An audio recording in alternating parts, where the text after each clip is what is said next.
ना कोई हड़ताल, ना बंद और ना ही कोई प्रदर्शन।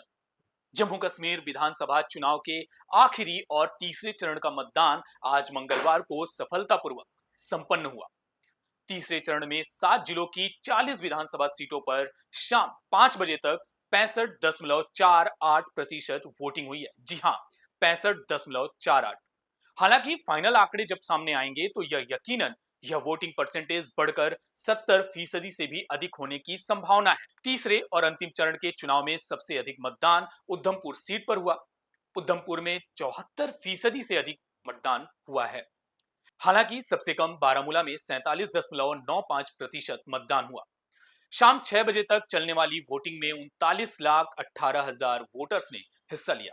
तीसरे फेज की 40 सीटों में से 24 सीटें जम्मू संभाग और 16 सीटें कश्मीर घाटी की हैं। आखिरी फेज में 415 कैंडिडेट्स मैदान में थे।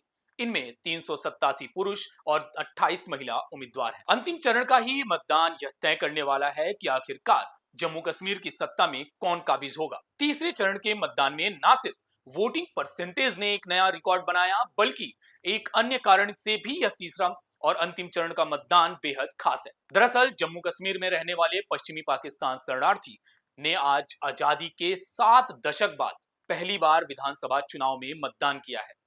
आजादी के 7 दशक बाद इन पश्चिमी पाकिस्तानी शरणार्थियों और वाल्मीकि समुदाय के लोगों को वोट का अधिकार प्राप्त हुआ है। पश्चिमी पाकिस्तान शरणार्थी, वाल्मीकि समाज और गोरखा समुदाय के सदस्यों ने अपने मताधिकार का इस्तेमाल करने के लिए सुबह सुबह ही मतदान केंद्रों पर पहुंचे। जम्मू कश्मीर में अनुच्छेद 370 व 35 ए के कारण दशकों तक यह समुदाय इन अधिकारों से वंचित रहा। लेकिन केंद्र की मोदी सरकार द्वारा 5 अगस्त 2019 को जम्मू कश्मीर से अनुच्छेद 370 व 35 ए को समाप्त किए जाने के बाद वेस्ट पाकिस्तानी शरणार्थी और वाल्मीकि समुदाय को वोट का अधिकार मिला।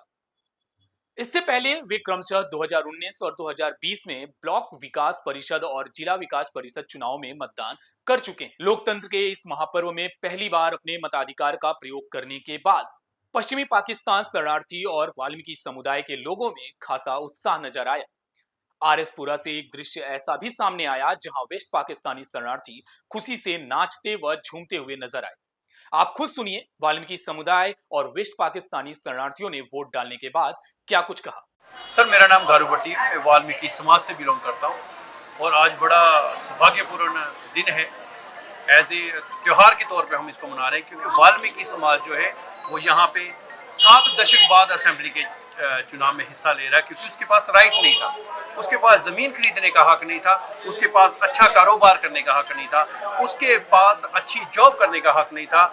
उसके बच्चों को चाहे वो ग्रेजुएट हो, पोस्ट ग्रेजुएट हो या पीएचडी हो, उसको सिर्फ और सिर्फ सफाई का काम ही यहाँ दिया जाता था और सीधा तौर पे कहें तो बंधुआ मजदूर की ज़िंदगी जीने के लिए विवश किया जाता था।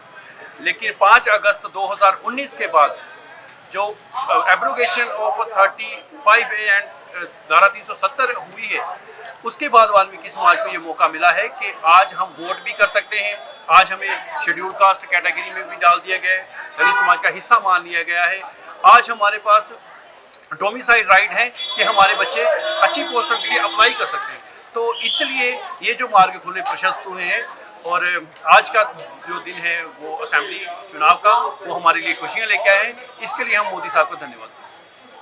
गौरतलब है कि वर्ष 2019 में अनुच्छेद 370 के निरस्त होने के बाद जम्मू कश्मीर में पहली बार विधानसभा चुनाव हो रहा है। आखिरी बार विधानसभा का चुनाव वर्ष 2014 में हुआ था, जब बीजेपी और पीडीपी ने साथ मिलकर सरकार बनाई थी। हालांकि सरकार ज्यादा दिनों तक नहीं चली और जम्मू कश्मीर में राष्ट्रपति शासन लागू हुआ। 10 वर्षों बाद हुए चुनाव में जम्मू कश्मीर की आवाम ने दिल खोलकर वोट किया। 1984 व 1987 के बाद बम्पर वोटिंग हो रही है।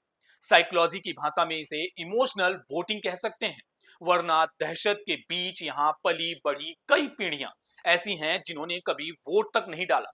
पहले चरण में जहां 63% से अधिक मतदान हुआ, तो वहीं दूसरे फेज में 57% मतदान हुआ और आज अंतिम चरण में यह आंकड़ा 70% को भी पार करता नजर आ रहा है। बहरहाल चुनाव के नतीजे 8 अक्टूबर को घोषित किए जाएंगे। हालांकि एक बात तो स्पष्ट है कि इस बार के चुनाव में किसी भी पार्टी को बहुमत मिलता नजर नहीं आ रहा। ऐसे में निर्दलीय उम्मीदवार ही सबसे बड़ी भूमिका निभाते हुए नजर आ रहे हैं।